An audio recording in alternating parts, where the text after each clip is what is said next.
My sister sabotaged my wedding by scheduling her baby shower the same day, when I publicly confronted her in front of everyone. I kicked her out of my ceremony, and her husband filed for divorce. I'm 25 years old. I work as an animator for a pretty big company, and I need to tell this story because what happened at my wedding like 3 months ago still has me processing everything. And it basically confirmed what I always knew about my family but never wanted to fully admit.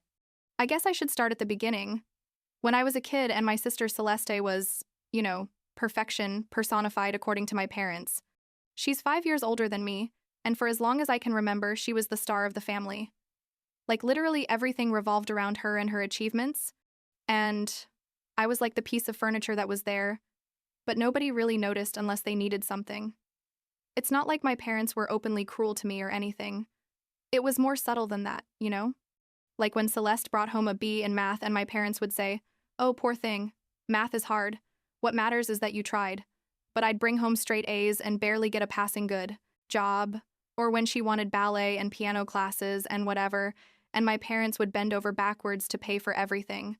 But when I asked for digital art classes, they told me that wasn't a real investment, that I should focus on more practical things instead. Celeste could do practically anything, and it was met with applause. I could win state-level art competitions, and my parents wouldn't even go to the award ceremonies because, oh, Celeste has a recital that same day and she needs us there. I grew up watching how everything in my house was organized around Celeste. Her needs, her wants, to her teenage dramas that were treated like events of national importance, while I basically raised myself emotionally speaking. My Aunt Rachel, my mom's sister, was the only one who saw what was happening and sometimes tried to say something to my mom, like, "Hey, do you realize you have another daughter too?" But my mom would always get defensive and say no, that she loved us equally, that I was being dramatic, that Celeste just needed more attention because she was more sensitive. More sensitive. That was the excuse for everything. Celeste needs more because she's sensitive. Celeste deserves this because she has delicate feelings. Celeste, Celeste, Celeste into infinity. When I got to college, I went as far away as I could. Like literally went to another state.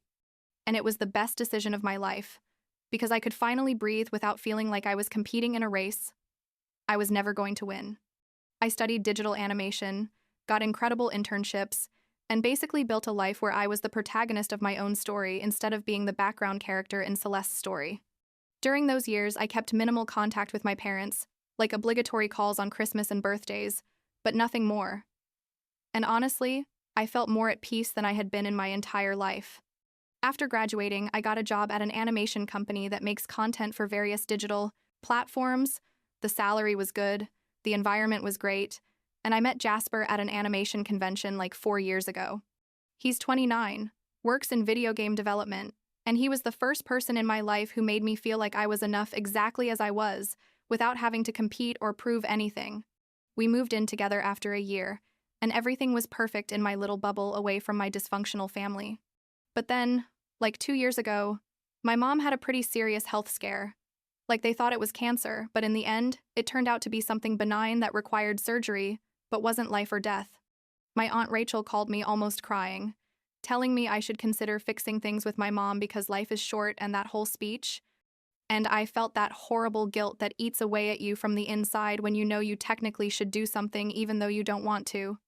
So I went to the hospital, was there during my mom's recovery, and she told me all the right things about how she was sorry, how she hadn't realized she'd made me feel less important, how she wanted us to be a family again. And I, like an optimistic idiot, wanted to believe that people could change, especially when they face their mortality or whatever. So I agreed to try again. I started going to family dinners again, answering calls, basically lowered my defenses after years of having them way up. Celeste by then was already married to Dylan, had 3 kids, and was living that stay-at-home mom life that my parents thought was the pinnacle of female success, while my career was seen as something cute but not as important as raising children. You know what I mean? Like a year and a half ago, Jasper proposed to me. It was super romantic and perfect, and I was floating on a cloud of happiness. I told my parents, and they said all the right things, like congratulations, we're so happy for you, we want to get to know Jasper better, etc. Even Celeste seemed genuinely happy for me. She hugged me and said she was excited that I was finally going to have my special moment too. Looking back, I should have known that was too good to be true, but I was in my happy bride bubble, and didn't want to see the signs. We started planning the wedding. I wanted something medium-sized, nothing extravagant but nice, at an outdoor venue that had beautiful gardens. We reserved the place almost a year in advance. Like literally, we sent out the save the dates like 10 months before the event. The date was a Saturday in October, a perfect day, and we told everyone with more than enough time. My parents said yes, of course. They'd be there. Celeste also confirmed. Along with Dylan and the kids, everything seemed to be going perfect. As the date got closer, my mom started making weird comments. Like, oh, October is such a busy month. There are so many things happening. I hope people can go. And I thought she was just being weird for no reason.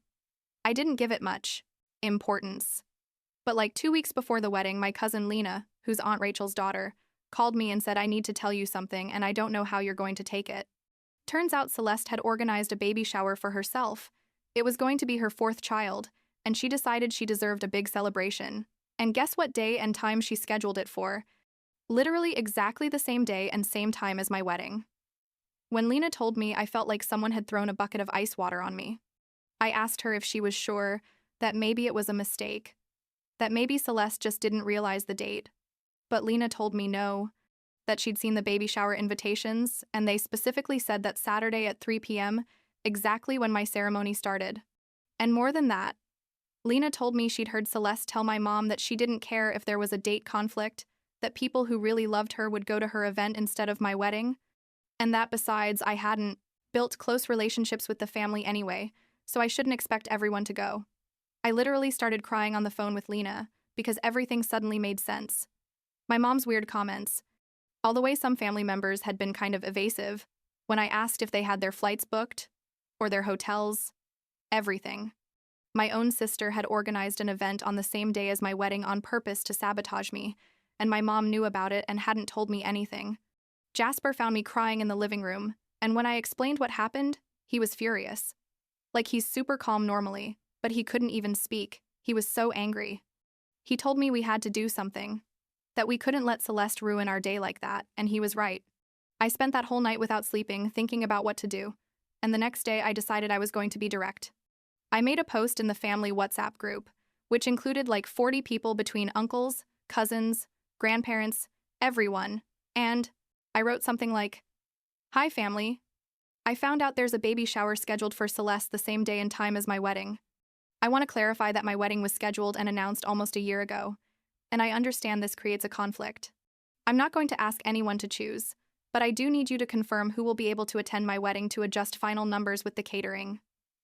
I love you all and understand whatever decision you make." Oh God, the drama that unfolded after that message was epic. Celeste immediately responded, playing the victim, saying she didn't know there was a conflict, that her baby shower had been scheduled by her friends and she had no control over the date. Total lie, because Lena had told me Celeste personally picked the date, and that she couldn't believe I was making her look bad publicly. My dad wrote me privately, saying I was being dramatic and selfish, that Celeste was pregnant and sensitive, that I should be the more mature one and not make a scene about this. But the beautiful thing was that several family members, especially the younger ones and my Aunt Rachel, immediately saw through Celeste's lie. My Aunt Rachel literally wrote in the group, "Celeste, your sister sent wedding invitations almost a year ago. We all have them saved with the date. Don't pretend this was an accident." And several cousins wrote similar things, like, "Yeah, it's obvious what's happening here." Most of the family ended up confirming they'd go to my wedding, especially my age cousins and their partners, and only like 5 people said they'd go to Celeste's baby shower, basically my dad, a couple of elderly aunts who had always adored Celeste, and her close friends who weren't my family anyway. My mom called me crying, saying I was destroying the family, that Celeste was devastated. How could I be so cruel? And I told her, "Mom, you guys knew about this and didn't tell me anything. You let Celeste try to sabotage my wedding, and expected me to. What? Just accept it quietly like always?" And she didn't know what to say because she knew I was right. I told her I was disappointed in her, that I thought we'd fix things after her surgery, but clearly nothing had changed. She was still prioritizing Celeste's feelings over mine, and I hung up. The 2 weeks before the wedding were chaos of dramatic messages, my mom's attempts to make me feel guilty, Celeste's vague posts on social media about how some people didn't value family. It was exhausting, but Jasper was incredible, keeping me sane. He constantly reminded me that this wasn't my fault, that I hadn't done anything wrong, that we had a right to have our special day without drama, and his unconditional support was the only thing that kept me standing emotionally. The wedding day arrived, and I was a bundle of nerves. Not just about getting married, but because part of me was waiting for something to go wrong, for Celeste to show up and make a scene or something. The ceremony was beautiful, perfect. My cousins and my friends were my bridesmaids. My Aunt Rachel walked me down the aisle because I didn't want my dad to do it after everything that happened. And Jasper was there waiting for me with that smile that makes me melt. We got married surrounded by the people who really loved us. It was intimate and perfect. And for a moment I thought maybe everything was going to be okay. The reception started, and it was being incredible. The food was delicious, the music, perfect. We were dancing and laughing, and I was finally relaxing when suddenly I see Celeste walk in with my dad. She was pregnant like 7 months at that point, and she walked in with a funeral face, like all dressed in black, which was already weird for a wedding, and my dad behind her with that proud expression like they were doing something noble. My heart sank because I knew they were coming to cause trouble. There's no other reason they'd show up after all the previous drama. Celeste walked, straight to where Jasper and I were, and people around started to quiet down and turn to look. She said to me in front of everyone, with a loud voice so everyone could hear, that she couldn't believe I had ruined her baby shower, that because of me almost nobody went, that she was alone on her special day while I was here enjoying attention, and that I had always been a terrible and selfish sister. My dad was standing there as silent backup, nodding at everything she said, and I felt my blood boiling. Before I could respond, Zara, my best friend and maid of honor, stepped between Celeste and me and told her with an icy calm, "You have 30 seconds to get out of here before I call security. This is private property and you weren't invited." Celeste turned to her indignant, saying she was the bride's sister, that she had every right to be there, and Zara simply responded that no, you don't have a right when you tried to sabotage this event on purpose. Now leave. Celeste turned to look at me, expecting me to defend her or something. You know, like I'd always done my whole life when she created drama. But this time I just looked at her and said, "Celeste, if you weren't invited to my wedding specifically because I knew you were going to do something like this, you scheduled your baby shower the same day as my wedding on purpose, lying about the dates, and when most of the family decided to come here instead of going to your event, you felt hurt. But guess what? That's not my problem. It's the result of your own actions. Now, please leave, because I don't want you to ruin my day anymore." She turned red as a tomato and started crying, doing that dramatic crying that always worked with my parents, saying I hated her, that I'd always been jealous of her, that she couldn't believe how cruel I was being when she just wanted to celebrate with me. My dad tried to speak, but Jasper stepped between us and told him very seriously, "You heard what my wife said. It's time for you both to leave." And several of my cousins who were nearby started to approach too, like making it clear they were on my side. And eventually the venue's security staff did arrive and escorted them out while Celeste kept crying dramatically. After they left, I tried to calm down and keep enjoying the reception, but the mood was kind of weird already. Jasper was incredible. He hugged me and told me he was proud of me for standing firm, that I know that was hard, but I did the right thing. My friends and cousins also supported me, saying Celeste brought it on herself, that it was time someone set boundaries with her. And little by little, the atmosphere recovered, and we were able to finish the night dancing and celebrating. But still, it wasn't exactly the drama-free wedding I'd dreamed of. We went on our honeymoon to Japan for 2 weeks. It was amazing and necessary because I needed to disconnect from all the family mess. When we got back, I had like 50 messages from my mom, most saying, we needed to talk, that Celeste was really bad, that the stress of all this was affecting her pregnancy, that I needed to apologize, and something in me just broke, or rather, fixed itself, because I finally saw with total clarity that nothing was going to change, that my parents were always going to prioritize Celeste no matter what. I wrote my mom a long message explaining that I wasn't going to apologize for anything, that Celeste was the one who caused all this, that they as parents had allowed and even facilitated her behavior, and that I needed distance again for my mental health. I told her I loved her, but I couldn't keep having a relationship with her if it meant continuing to be treated as secondary in my own life. She responded with more crying and guilt, saying I was being cruel, that I was dividing the family. But this time I didn't let myself be manipulated. I blocked her temporarily because I needed peace. Like 2 weeks after that, Dylan, Celeste's husband, showed up at my apartment without warning. Jasper almost didn't let him in, but Dylan looked terrible, like defeated and tired, and said he needed to talk to me. I told him he had 5 minutes, and he told me he didn't know anything about the baby shower plan until a week before the wedding. That Celeste had lied to him, saying she'd told me, and that I'd said there was no problem. When he saw all the drama in the family group, he started asking questions, and Celeste finally admitted that she scheduled the baby shower that day, specifically because she thought the family would choose her event over mine, and when they didn't, she felt humiliated. Dylan told me he was seriously considering divorce, that this incident had opened his eyes to other behaviors of Celeste's he'd been ignoring, and that he wanted to apologize to me on behalf of his family. He told me that he and his kids had been formally invited to my wedding, but Celeste had destroyed the invitations and told them I didn't want them there. Honestly, his honesty surprised me, and I told him I appreciated him coming, but he didn't have to apologize for Celeste's actions, that everyone was responsible for their own decisions. A month later, I found out from my Aunt Rachel that Dylan had indeed filed for divorce, and that Celeste was blaming me for the destruction of her marriage. Apparently, she was telling anyone who would listen that I had seduced her husband, that I had manipulated the whole family against her, that I'd always been jealous of her perfect life and finally found a way to destroy it. It was so ridiculous it almost made me laugh, but it was also sad to see how far she was willing to go to not accept responsibility for her actions. My parents, of course, believed her version of events, or at least pretended to believe it because it was easier than admitting their perfect daughter was actually manipulative and narcissistic. My dad sent me a long email saying I had disappointed the family, that my actions had led Celeste to divorce and an emotional crisis during her pregnancy, that I should be ashamed. I didn't respond.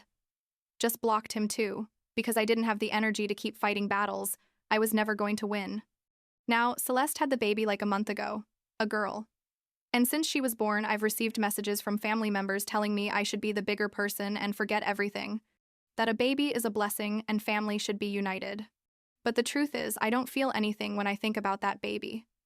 Just a sad emptiness because I know that baby is going to grow up with a mother who uses her children as tools to manipulate and get attention.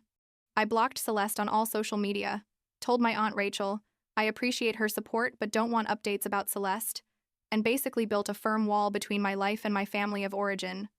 Last week, Jasper and I were looking at photos from our wedding, the professional ones that finally arrived. And they're beautiful. There's a photo of us dancing where you can see my genuine happiness, and Jasper asked me if I regretted anything, how I handled all the drama, and honestly, I told him no. For the first time in my life, I put my needs first, established clear boundaries, and didn't let Celeste turn me into the villain of her narrative. I lost my parents in the process, I guess, but the reality is I lost them a long time ago. I just finally accepted that loss instead of continuing to chase a relationship that was never equitable. I keep in touch with my Aunt Rachel, with several cousins who supported me, and with the people in my family who showed they value me as an individual and not just as the secondary character in Celeste's life. It's a smaller family but more real, and that's enough for me. Jasper says, I'm more at peace now than when we met, and he's right. I no longer carry that weight of never being enough because I finally understood the problem was never me. It was the fact that my parents chose to have a favorite and expected me to just accept it my whole life. I don't know what's going to happen in the future. If someday my parents will have that moment of clarity where they realize the damage they caused. But honestly, I'm not waiting for that moment anymore. I built my own life, with my own husband, in our own apartment, full of plants and art and laughter. And for the first time, I feel like the protagonist of my story, instead of the forgettable extra. And that, after 25 years, feels like winning.